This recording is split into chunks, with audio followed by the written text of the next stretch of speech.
Welcome to the Wharton MBA program for executives, not-for-profit webinar. I'm Barb Kraft, Director of Admissions for the Wharton MBA program for executives in San Francisco. Behind the scenes tonight, we have Laura Nash from our team managing the technology. We encourage you to post your chat questions throughout the webinar and we'll get to all we can. This is really intended to be a conversation with our fantastic panel of alumni. And I am going to turn it over now, though, however, to my East Coast counterpart, Diane Sharp. Hi, everyone. Thanks, Barb. Yes, welcome. And I'm the director on the East Coast side of things. And I'd like to start by just sharing a bit about the program. I'm sure some of you have done some research on our website. I hope you spend a lot of time there. Actually, as of early 2022, we're in between rounds. For those who are looking to start earning their MBA, we would begin in May 22nd this year is when we start our program. And round one was in December, and we have one final round to apply left, and that's February 9th, round two. So there are a lot of things to gather together, and hopefully you're in process of gathering all those various items for your application. And a lot of people might be early on, but it can be done, and we're here to help you go through that process. If you're not sure if you can make it to that deadline, we'd love to have a chat with you.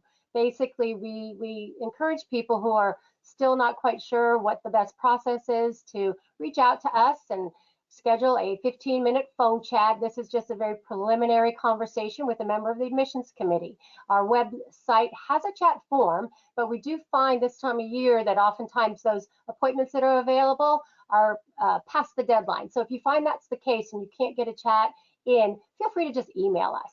And that is the fastest way because of the reality. The phones are not manned in the office. So you'll just save one step if you go right to email the campus to which you're applying. And hopefully all of you are aware, we do have two campuses. We consider ourselves the one big cohort.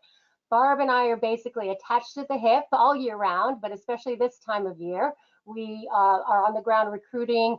I'm filling up the Philadelphia campus class. Barb's filling up the San Francisco campus, but we do that jointly. And our committee meets together, whether it's virtually or in person. We make all our decisions from the same room, and we discuss all of you, and it's a very holistic process. We want to meet you before you apply. You should schedule an interview before the deadline because we just want your resume when we talk with you. We want to get to know you and put a face to your file before we read all about you. And you want to get those tests underway. We are going to accept one of three tests, either the GMAT or the GRE from everybody. And if you have more than 8 years of experience, we'll also accept the executive assessment test. So these are the things that if you're not sure about, we can chat about on a phone and then phone chat, and then you can schedule a Zoom interview. We're not able to have visitors on campuses yet. Our students are in person. Starting in a couple of weeks, they're back to in person. And come May, it's going to be 100% back in person format. And you'll hear from our alumni here tonight that the value that adds. But even when it's virtual, if necessary, we're able to switch, and we've managed to make sure that the experience is just as rich, no matter which way. So it's about the bonding, and you're going to see that tonight. So please spend some time on our website, get to know us, understand that it's one big cohort. We are all going to start in Philadelphia in May, and then we do that every other Friday, Saturday cadence. And then there are two other built-in joint sessions. And then in year two, you're going to be exposed to a lot of elective courses. And I'm sure these guys will also be able to share how challenging it was to pick between all the choices that you had in year two. And we really encourage that east-west interaction. A lot of students will switch out coasts during the program. So this is just a bit of a snippet. You'll see online, Barb and I have posted a lot of videos, basic informational videos, other industry videos. So please enjoy those and reach out. We are here to support you. And as Barb mentioned, we have Laura in the background. She's one of our team members as well, who can just give you any information you need. All right, so now I would love to have the panelists introduce themselves, let us know what you're doing, when you graduated the program, and where you're located, basically. So we'll start with Amber. Thanks so much, Diane. Hi there, I'm Amber Mace. I am the CEO of the California Council on Science and Technology, and we are a nonpartisan nonprofit. We're based in Sacramento, California. We're based here because it's the capital of the state, and our whole purpose is to bring science and technology advice in to inform policy. So we're working with legislators, we're working with the governor's office, we're working with the executive branch, we're understanding what their policy priorities are, and we're pulling the science in from the wealth of academic and research institutions throughout California and beyond. So for example, we're thinking a lot about disasters with this pandemic in particular. How can the state really rely on the network of expertise that we have at our disposal to help with the COVID response, to help with wildfires, to think about the impacts of climate change? We work on a lot of different topics. I graduated in May 2020, so right as the pandemic was spinning up, and I can say that my experience was phenomenal. We'll get into that. One thing I'll just note is that Wharton does a fantastic job whether you're in person or virtual. Thank you. Michael. All right. Hello, everybody. Michael Greer. I'm based in Seattle. I am the president and CEO of an organization called Arts Fund that is based up here. We are the state's largest unrestricted funder for arts and cultural organizations. Our mission is to support the arts through leadership, advocacy, and grant making in order to build a healthy, equitable, and creative Washington. We really lean on those three pillars of leadership, advocacy, and grant making, and the programs that are kind of nested underneath them in order to accomplish that mission. For example, we've got a year-long research project that, if I look frazzled, that's why, because it's going to launch next week. But it's basically a look back at what happened in the arts and cultural sector in terms of the economic and the social ramifications of COVID-19 on arts and culture within the state of Washington. And so that's an example of some of the programming that we do. We do convenings, and then we're also grant makers. So we redistributed something like $12 million from the state of Washington, Department of Commerce last year to arts and cultural groups throughout the state. But that is what I do. Fun fact, I used to be a ballet dancer way, way, way back in the day. And I am but I do not do that anymore. But I'm a WEMBA 45, which means that I graduated in 21. We just figured out, so the year after Amber, which means that I had the unique pleasure of doing 1 year in person at the San Francisco campus and 1 year virtual.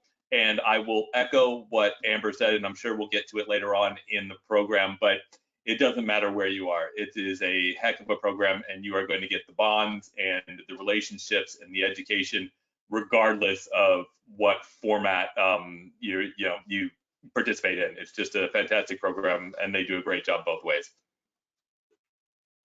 Thank you. And now our East Coast alum, now on the West Coast. Thank you, Diane. Hi, good evening, everyone. I'm Cesar Bocanegra, and I'm the Chief Operating Officer of KIP SoCal, and we're a healthcare organization. I kid, we're not a healthcare organization. It feels like it. We're a network of schools, K-12 schools. We have 23 schools, but we've been testing and having students test for COVID in the last 2 years, so it's been pretty hectic trying to keep our schools safe from coronavirus. I've been with KIP SoCal for two and a half years now. And before that, I was at Donors Choose, a nonprofit that helps public school teachers. I was there for 13 years.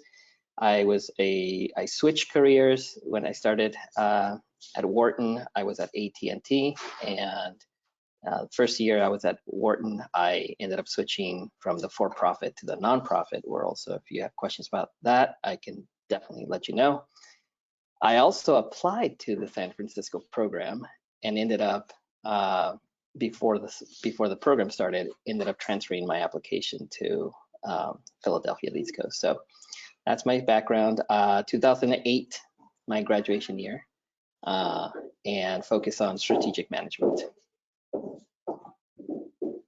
Fantastic. All right. You ready, panel? First question. Why did it feel like the right time in your career to do the MBA? And why in particular a Wharton MBA? Maybe we go in the same order just to keep things smooth. Sure, happy to. Great question. And for me, because I work at this interface between science and policy, I'm trained as a scientist. So I have a PhD in ecology, and I have firsthand experience as a policymaker at the state level and at the federal level. What I found myself doing is leading organizations, and what I found myself not having are necessarily the business skills to truly build the organizations into the goals that I had for them. And so going back to business school at this time in my life felt really well placed for my career, because it was giving me the tools that I needed to realize the potential of the organization that I'm leading now. And it has given me an opportunity to think about the future and how I always intend to be working in some capacity, and having this new set of skills and new network will really open the door for me to step into whatever role I think I want to take on in the future. Why Wharton?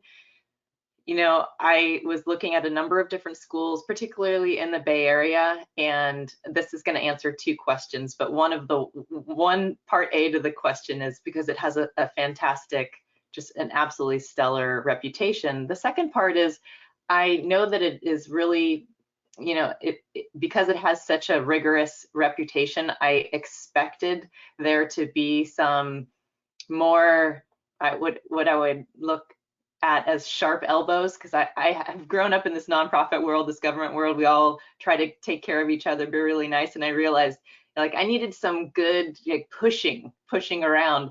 But what I found at Wharton is that everybody is incredibly collaborative, incredibly supportive. I did not find the sharp elbows that I expected, but I still walked out with a tremendous skill set that has helped me really, really grow my organization.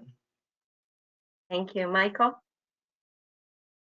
Yeah, so and that's so true, Amber. I mean, it's like it's just, and I remember being in all of your positions that you're out there and thinking the same thing before I came in, and then realizing, wow, these people are all really, really nice. So after I was the ballet dancer, I actually spent a little over 10 years in finance and wealth management in India and mainland China. So that was and I had spent time around MBAs and CFAs and the lot of the kind of letter club. And when I went back into nonprofit, why was that the right time? I was actually running as the executive director at Oregon Ballet Theater in Portland, Oregon.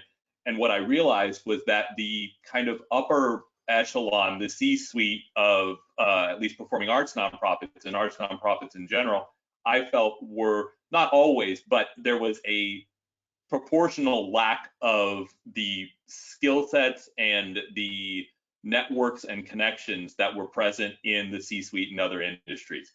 And I felt that, you know, given the impact and the love that I had for the nonprofit sector, that they deserved to have the networks and the connections and the skill sets and the, you know, the cutting edge technology that is present in schools like Wharton. And, you know, so that's why, particularly within the finance realm.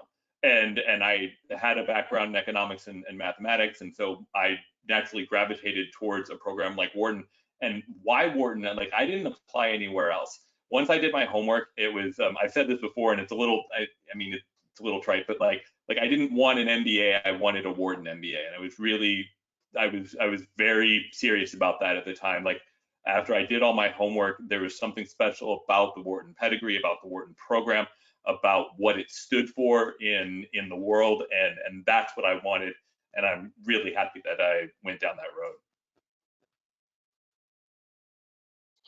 What I'll say is that this question brings me back way back, and when I was at AT&T, I was definitely climbing the corporate ladder, and in order to climb the corporate ladder at a Fortune 100 company, you need an MBA. So that was the first thing.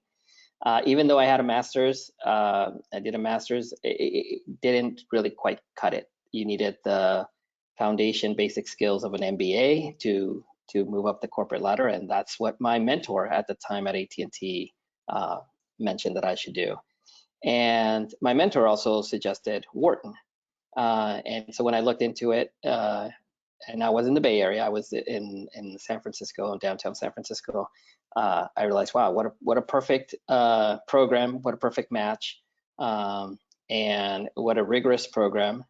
And just one thing led to another. I went to one of these sessions and I was blown away by the rigor and the quality and the people running the program, that I decided I need to apply to this program. I need to make it happen. And just like Michael, this is the only program I applied to, and knock on wood, luckily I got accepted, and the rest is history. Great, and let's see, the questions are coming in. I want to encourage the viewers to keep them coming. We have a question that was actually posed toward you, Cesar, and but I'm going to expand it a bit to relate to all the panelists. The question was, how did Wharton help you with the transition from the not-for-profit world? And in a way, to the classmates you had, you guys mentioned how nice everybody was. I'm sure you still got pushed, even though it wasn't with sharp elbows. But how did your for-profit peers kind of look at you? Like, what do you think they thought of what you were bringing to the program for them? So we'll start with you, Cesar, since it was for you originally.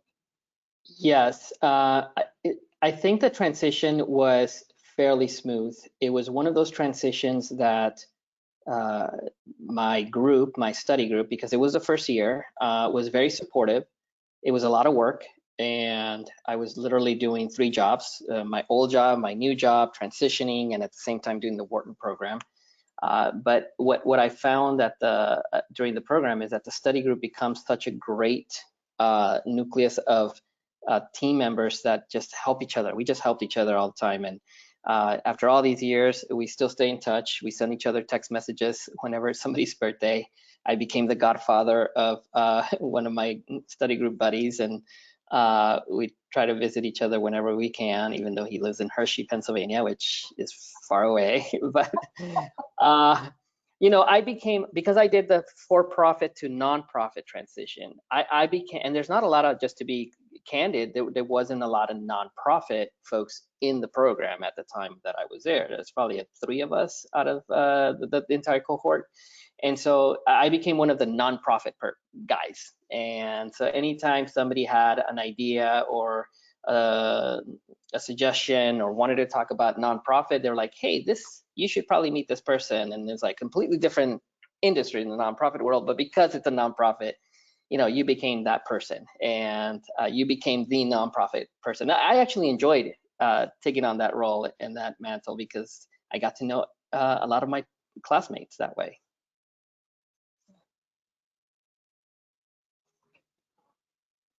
Yeah, Amber and Michael, did you feel that you had a different, did your peers look at you differently because of where you were coming from, and what were you bringing to the conversation that they were?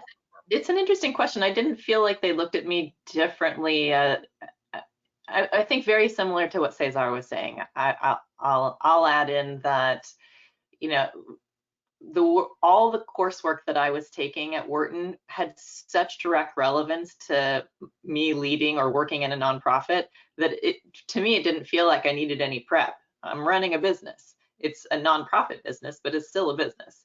You know, we have a balance sheet, we have a board, I have to fundraise, you know, all the things I have to lead teams.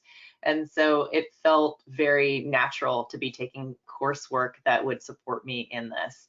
And the thing that I was surprised that I brought to my peers that I didn't anticipate is that I have a lot of fundraising experience. So I know how to give a pitch. I know how to, you know, I think, so my friends who were interested in startups and they were trying to think about how to talk to venture capitalists, and I'm like, oh yeah, no problem. I can help you with that. I talk to people all the time, you know, high net worth individuals.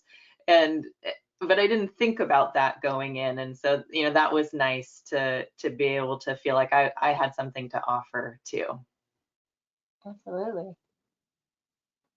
I'll just echo what both Cesar and Amber said, particularly Amber. I think, you know, that the crossover skill sets and the crossover application to even whether it's, relatively quantitatively driven marketing, or, donor engagement, or, how to look at a balance sheet, or how to get creative with, funding an endowment or a long-term program.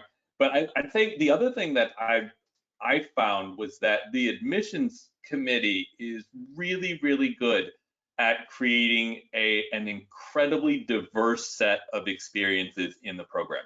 So even though I may have been, Cesar, I think the proportion was about the same. It was about like 3 to 120 or whatever it was, as far as nonprofits.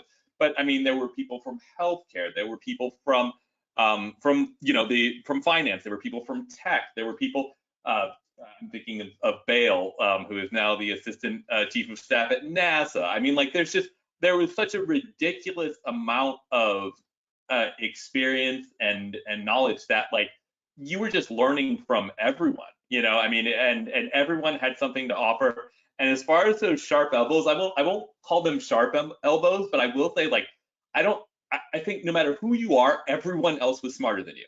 Doesn't matter. I mean, it was just, and they were so kind about it, and they were so nice about it, and they were willing to, to give you all of that knowledge that they had. But you were always the dumbest person in the world, in the room. That's the way that I felt like every day. But it was so enjoyable because I could just learn from anybody. So I don't know. I don't know if that it's your guys' experience, but that's definitely how I felt. It was a really great experience, but humbling. I'll just jump in on that. Sorry, Cesar, I welcome you to join me, but I couldn't resist. Michael, it sounds like you have a little bit of an imposter syndrome going on here. And, that is something that you'll find in this program, that there are a lot of people who feel like, oh, I'm not as smart as you. I don't belong. I don't have whatever.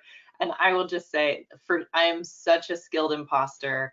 And one of the things that I walked away from this program just reinforcing for myself is that is a wonderful set of, something to carry around with me, because it spurs me to challenge myself. It spurs me to learn from people. It spurs me to focus on continuous improvement. And there is such a wealth of support and opportunity in Wharton for that. So use it. Let it propel you forward. Don't ever let it hold you back from thinking that you aren't good enough or you can't or won't be able to. Use it to push you to show up and try and to learn and get better. And if you are still worried about that in any way, pick up a copy of Mindset, which is the Carol Dweck book. And this is one of my classmates gave it to me in the beginning of Wharton, and I read that, and it just blew my mind. I was like, oh, this is it. Of course I know that I can't get on my bicycle and ride 100 miles without training and practice, but I had a whole different story in my head about what it meant to pass a microeconomics exam with, you don't even need to know the details of that, but it just takes practice and you can do it. So yeah, Cesar, if you have anything you want to add in your experience. No, that was great. It's really, everything resonates with what you said. Yeah. So you can see it's great company to keep, and a lot of humility in the classroom and among classmates who are all so accomplished and have so much to add. Tagging on to something you said a little earlier, Amber, we have a question from the audience about courses that you found most beneficial, any one of you, that you found most beneficial or impactful to your career after graduation. I can start if that's all right. I will say my, first term classes were immediately relevant. I was so thrilled when I was taking the accounting course that I could go back and look at the 990 tax forms for my organization and ask questions and understand what was in it. I was so surprised that how much I was able to take away immediately that was relevant. I also, as Michael mentioned, sometimes in nonprofits you have an opportunity to create a long-term sustainable funding source, and we are doing that. We're trying to build an endowment, and we were very lucky. I was able to raise about $20 million to get that started, and in this program, and it gave me the confidence to ask big, but it also gave me the skill set that I needed to talk to the financial advisors who are managing these funds. And I didn't anticipate that, and that was fantastic. What I will say for me personally, as I've been leading through this pandemic and I've been leading through a time of social unrest and social change, the leadership training that I received and my cohort, who I've leaned on considerably, have just been an immeasurable set of resources. And that training has been so phenomenal. I mean, I had no idea the challenges I would face as a leader over the last couple of years. And I couldn't imagine how well-timed Wharton has been to help me just survive and thrive and help my team thrive. And so for those of you who are very keen on finance, make sure you take some of those leadership skills courses. And for those of you who are a natural, and of course you're going to take those, make sure you take some of the finance courses too. I'll go next, if that's okay, Michael. I would say that the courses that really helped me a lot were the courses that where the professors actually wanted to learn more about the business that we were working on. And so they would always say, like, bring a project from your work that you can actually, a live project that you can actually make an improvement on or make a positive impact on your organization. And I remember when I started at AT&T, my manager was like, you can't really take competitive information and share it with Wharton. I don't know who's there. Is there a Verizon person there?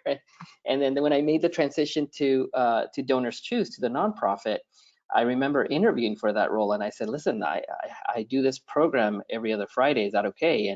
And my future boss was, that's one of the reasons why we want to hire you. We want you to take some of the work that we're doing and share it with Wharton folks, get the best minds to work on it so that you can come back and apply your knowledge gain. So I used a lot of my day-to-day work goals and objectives and challenges and brought it to the Wharton environment and was able to apply immediately things that I was learning in the classroom.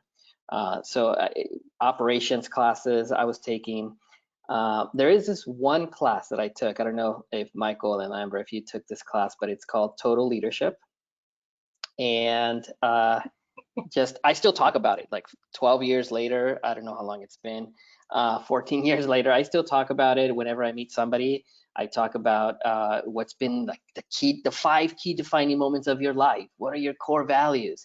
Who are your stakeholders in your 4 domains of your life, and your self domain and your work domain and your family domain and your community domain? Like, that just sticks in my brain, and like, it's so powerful. And you know, at the time, there was folks who were like, oh, that's such a fluffy class, but it's been very impactful when it comes to like relationships, qualitative stuff, EQ, emotional quotient. It's just like, that class has stuck with me for over 10 years. Michael. Yeah, take that class.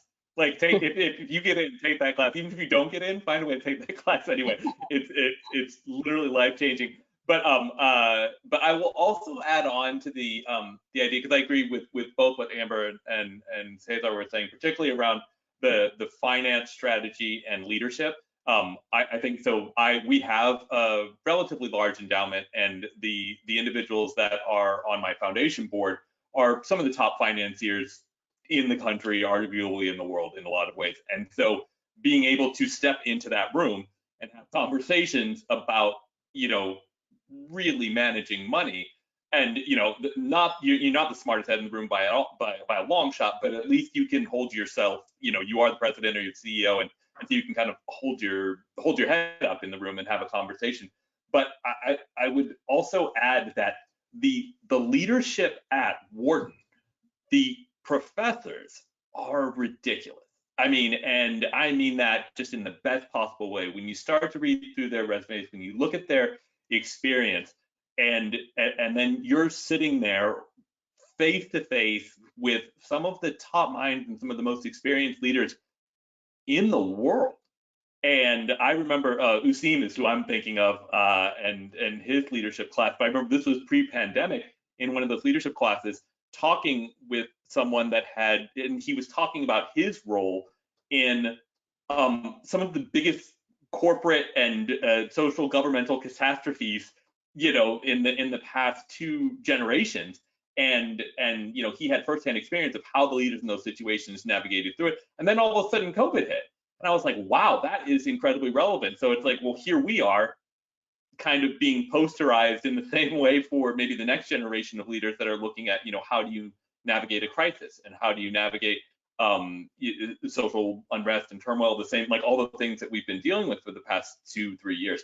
So I think that, one of the things, regardless of what classes you take, really like get as much out of these professors as you possibly can, because I mean, this is Wharton. These are the best of the best of the best, and it's amazing.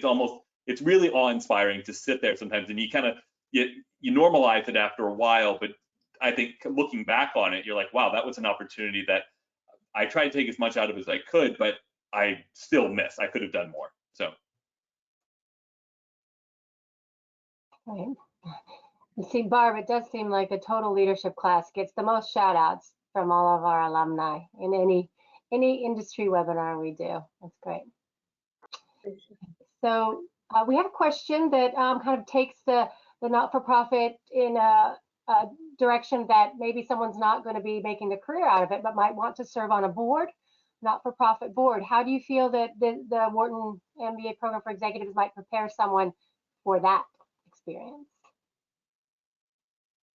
I think that when I think about the board recruitment that I'm doing and the needs I have for my organization, I keep pushing my existing board members, many of whom are scientists, academics, because of the nature of our partnerships with Stanford and Caltech and the University of California. I keep pushing them to let me pull in some of the people from their business schools, because having the expertise around finance, around marketing, branding, and all of these things that you need to have a successful organization, that's what I need on my board. So all of the skills that I learned in Wharton are useful for serving on boards. And I would say that in the nonprofit realm, we are just hungry for people who can roll up their sleeves and help us think about our strategy, and help us think about how we can better position ourselves, help us look at our books, like be an active participant in the finance committee, because nobody wants to be on the finance committee, that sort of thing. Yeah, I think it's a wonderful path for anybody who's interested in board service. I think for us, so Arts Fund is 51 years old. We're a pretty old organization, and like my total, like my board, my advisory board, my foundation board, all together are almost 60 people.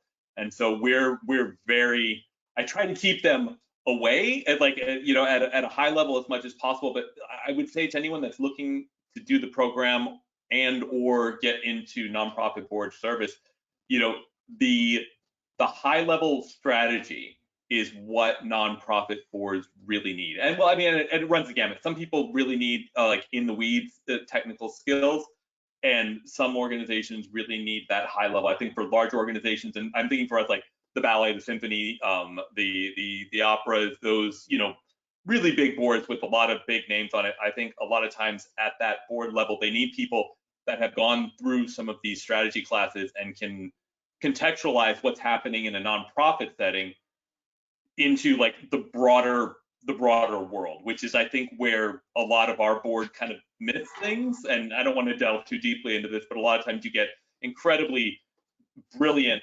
for-profit leaders that throw all that out the window when they come and sit in a nonprofit boardroom.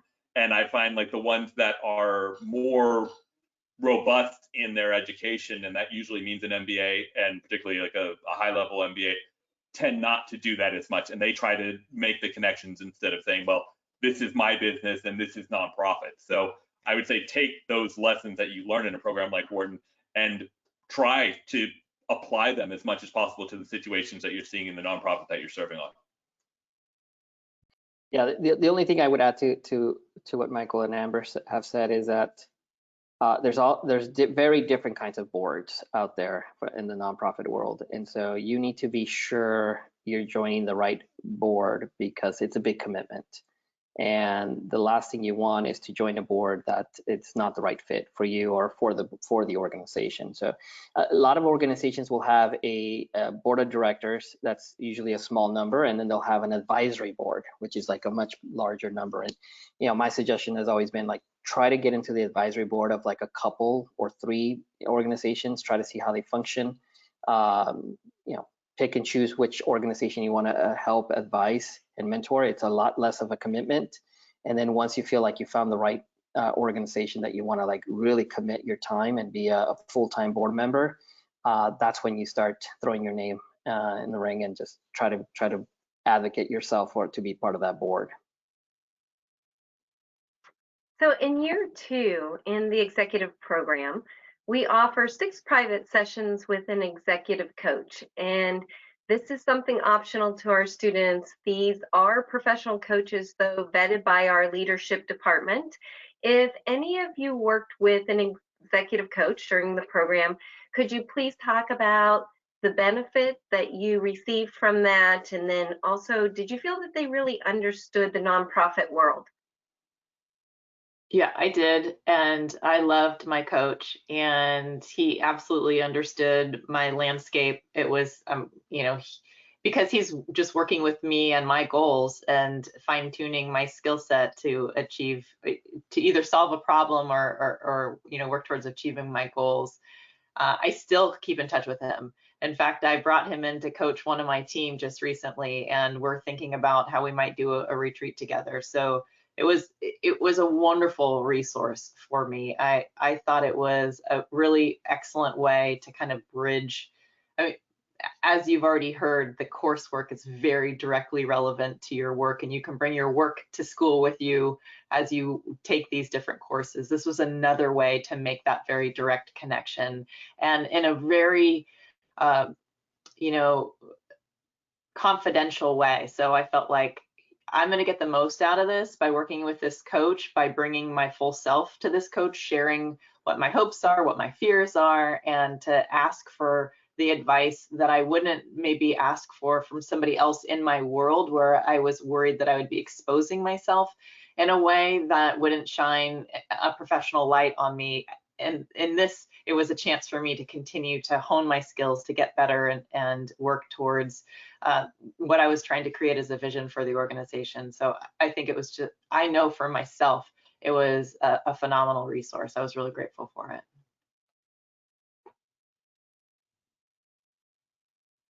We didn't have that resource when I was there. I wish we did.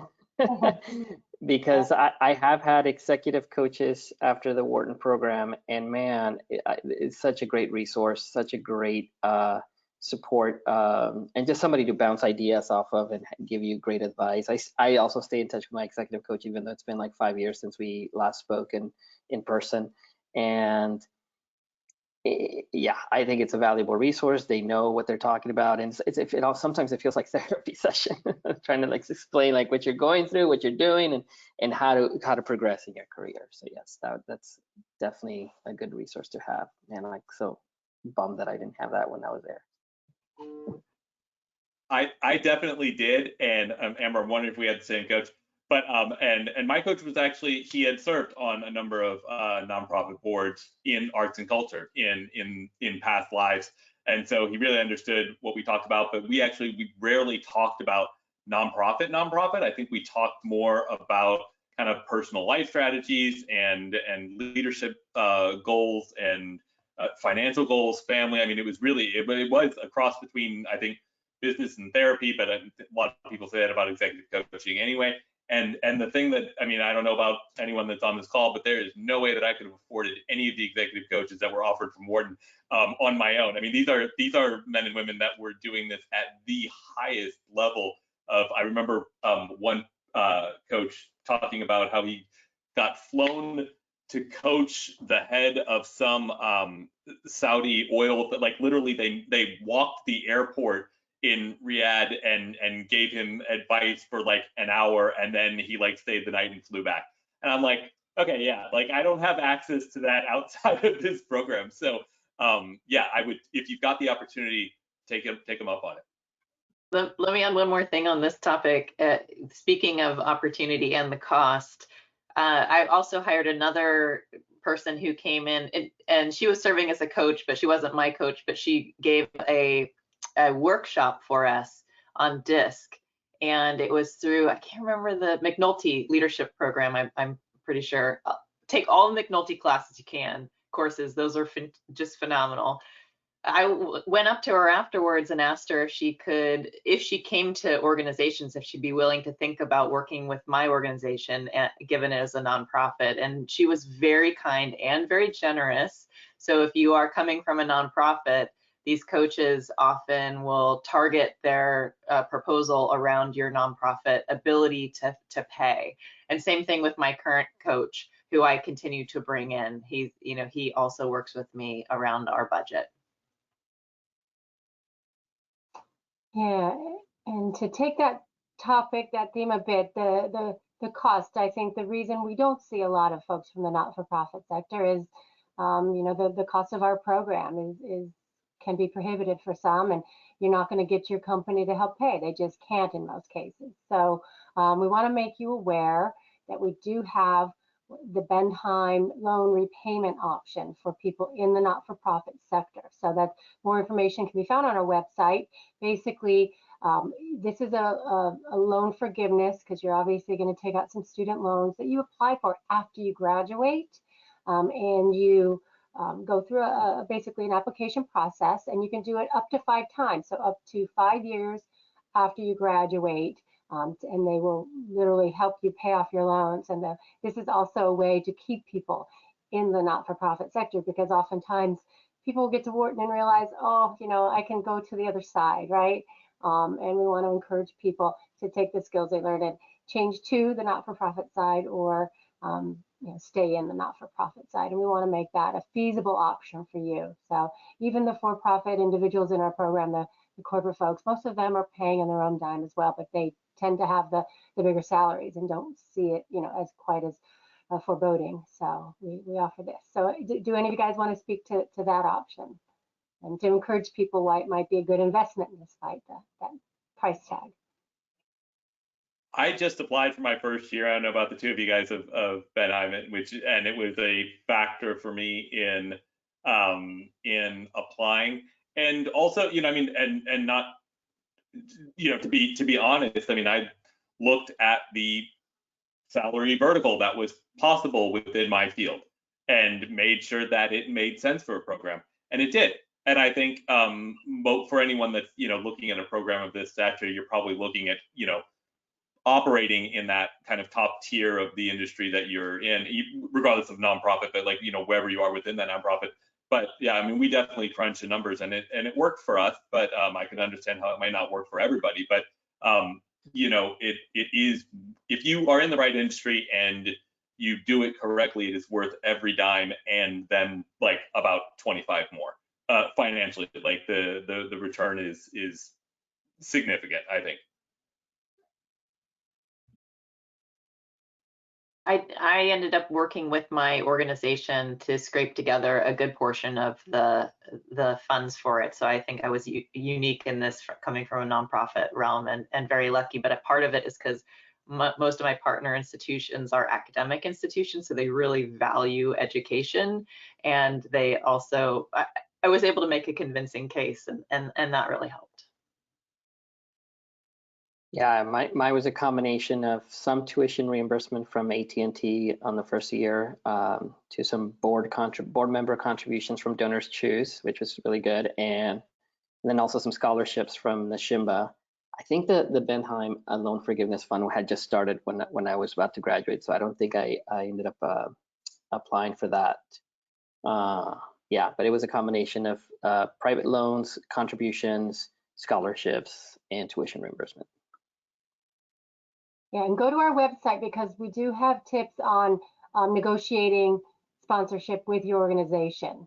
Yeah, no matter what industry you're in, that's important. Get them to back you to some degree. It'll make the whole experience better for everyone involved, for sure. always worth asking anyway. You don't ask, you don't know. What surprised you most about the program or your classmates?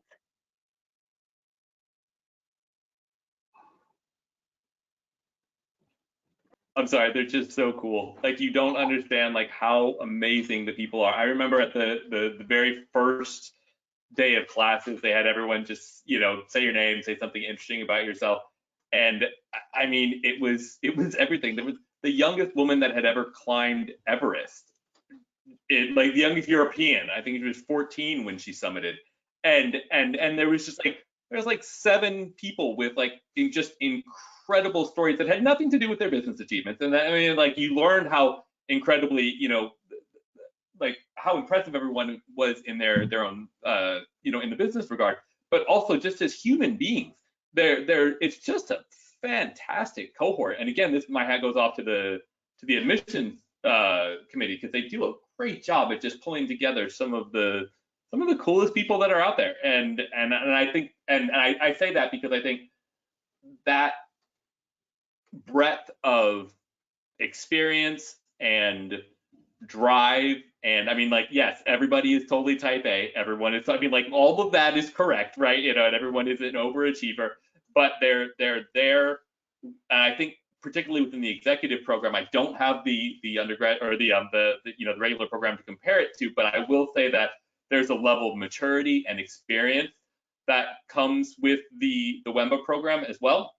And I think combine that with the level of success that is in those rooms, and you just get a really fertile learning environment. And there's so much to learn. I would say the one thing that I wish I would have done more is spent even more time with my classmates and less time studying. And I probably shouldn't say that, but like, I could have learned even more. I know, sorry, Dan, but I could have learned even more from my classmates, because like they're just so impressive. Ditto to everything Michael said. Yes, a very diverse set of classmates. It was very surprising. I didn't expect the class to be as diverse as it was. Just different backgrounds, different ethnicities, different just experiences and industries. That was very surprising to me, and it was refreshing and just wonderful to have that experience. My cohort also ended up going to Beijing, and so that was also a really amazing trip. Just we ended up a group of us staying a week after the program and bonded like never before, and it was just an amazing and surprising, pleasant surprise after doing that Beijing trip. Yeah, I disagree with all that's been said and what I led with, which I was just so blown away by how incredibly supportive and caring and amazing all the people are. And I also thank you, Michael, for acknowledging the team that pulls this cohort together, because so much care goes into every aspect of it, from the recruitment to the acceptance and the putting together the teams. I mean, everything. It's just the entire experience. You are so incredibly supported the entire way. And when they say they want to meet you, they really do, because it's so important to Wharton to put together a cohort that really is going to mesh together. And yeah, I have just been so impressed and so grateful for the incredible amount of thought and heart and time and everything that goes into all that happens behind the scenes. I mean, you just float around in Wharton and think, oh my gosh, I can't believe I'm here. This is amazing. This is like, I'm here. I'm just here learning, and I'm with my people. And that environment is so rich. And that comes because you're just wrapped in just an incredible support network. Yeah, we're definitely in a spoiled environment. Barb and I feel like that. We feel lucky that we get to meet in our roles. And I know the professors, you guys have shared how much you enjoy the professors and how great they are, but it's not a secret that they love being in front of WEMBA students. They love being in front of any students, but Wharton professors are not ivory tower professors. They love the maturity, the experience that our students bring. They love being challenged. Yes, they'll share their expertise, but they want to know how it's being applied. So it's a 360 conversation in the classroom. And the fact that you're supported, that's key. I think we have another question in from the viewers. What is the week in, week out life like? How much time are you putting in? How do you balance it? How do you make it work with your challenging jobs and oftentimes families? Any advice there? I'll start with this because someone gave me a piece of advice that I did not appreciate until about halfway through, but it is so true. They said you will have work, school, and family, and at any one time you will be failing at one of them. And the key over the 2 years is to juggle so that you're never failing at one thing for too long. And I found that to be incredibly true. And like they just said, your support network at school, like it's important to have all of your support networks engaged, because at that time where you are failing at that one thing, whether it's your spouse or whether it's your learning team or whether it's your board or your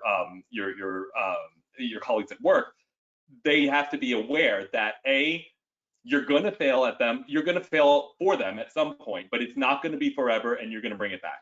So and I laughed the first time I heard it, and then about halfway through I was like, oh yeah, they were incredibly correct in that. So that's my 2 cents on that.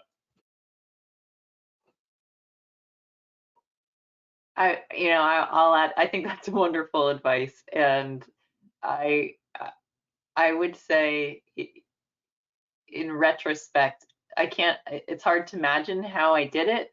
When I was in it, I was just doing it and it was happening, and we were supporting each other. And just as Michael was saying, you have that support network.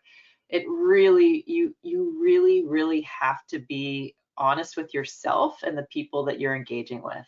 And so you're going to set targets, you're going to, you're going to articulate what you hope to do. And if you're not able to do it, you have to be like, own up to it and say, I'm going to be a little bit later on this than I thought, or I'm going to need your help on this in a way that I didn't expect. And practicing that integrity throughout is just a wonderful skill set to add anyway. And I found that we are capable of so much, and I think just surviving this pandemic is a good example of how we are able to navigate things thrown at us that we don't anticipate, and we figure it out. And that's what I was able to see all of my colleagues and friends do in the program. It's what I was able to do, and I didn't even expect that I would be able to do it. And it's not, what I'll say is it's not easy. It's not easy at all. It's incredibly rewarding. And I find that all the good things in life that I've experienced in life have come through hard effort, through struggle, through overcoming obstacles, through facing challenges. And frankly, I don't want to do it if I'm not going to really be pushed. And that's why I got so much out of it. That's why it was life-changing for me, because I really had to put my all into it. Yeah, that's great. Thank you, Amber and Michael. I would say that it's first of all, it's kind of a blur of what happened, but I do remember being flexible and adaptable. Right, it's one of those things where you just have to go with the flow and adapt to any changes and what's happening. Also, one sort of like tactical thing that if you when you start, you'll be put in a study group. And what was very helpful for us is we went around the room in my study group, and we all asked each other, what are your expectations of the program? Like, what are you trying to achieve? And we learned so much because we had that the person who's like, I want to become a valedictorian. I actually want to spend 80 hours a week doing this program. And we had other people who were like, I really want to build as many networking connections and relationships as many as possible. So I'm going to prioritize that. Others like, I just want to balance my family and schoolwork and get through this. But learning about that early on when the program started really gave us different perspectives of where people were coming from. And that also allowed us to help each other achieve each other's goals. And that was very helpful. Thank you, and thank you for all the wonderful comments and compliments. Diane and I really do feel that we have the best jobs in the world because we're surrounded by folks like you every day. And there's always a lot of love in the room at Wharton, and a lot of care that everyone is successful. With that in mind, and we're just about wrapping it up here, any parting words to our audience?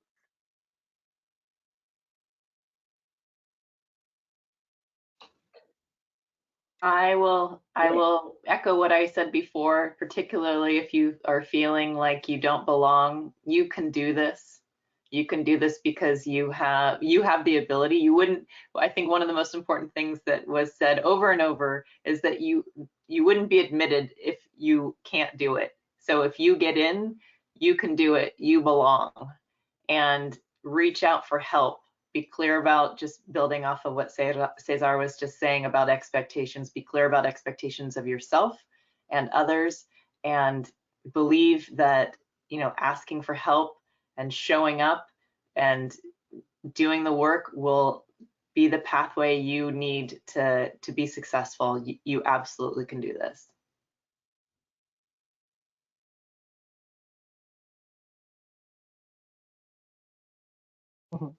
I was going to say, just do it.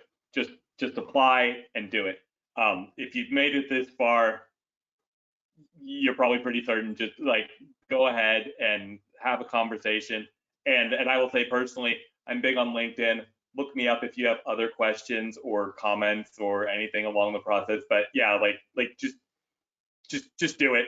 I mean that's it. Yes, agree, ditto. Make sure that you set aside time to have conversations with alumni, with the team at Wharton, and yeah, just be bold. Go and, like Michael said, do LinkedIn requests. I think I already got 2 of them, so thank you for reaching out. And stay in touch with other alumni and ask questions, and make sure your support system is also there for you and they're going to take the journey with you. So just make sure that they're aware of what this journey means and that they're on board. Thank you so much to our 3 alumni for joining us tonight, sharing your wisdom with everyone and your experiences. Really appreciate you spending the time, and thank you everybody for joining us this evening. And this will be recorded and put on our website, and look at the other videos we've got up there, tips, and we look forward to seeing you. The deadline is February 9th for round 2 this year. You want to start in May, and that interview is required. So do get it on the calendar now. If you wait until closer to the deadline, then you won't get your first choice of slots. We'll still fit you in, but it's a missed opportunity if you don't do it before the deadline. So reach out to the campus you're looking toward, and we look forward to meeting you and giving you the information you need along the way. All right. So again, thanks everyone, and stay in touch. Thank you. Good night, everyone. Thanks, gang. Thanks everybody. Thank you. Great seeing you. Amber, thanks, Cesar. Yes. Lovely to meet you both. Nice to meet you, both of you.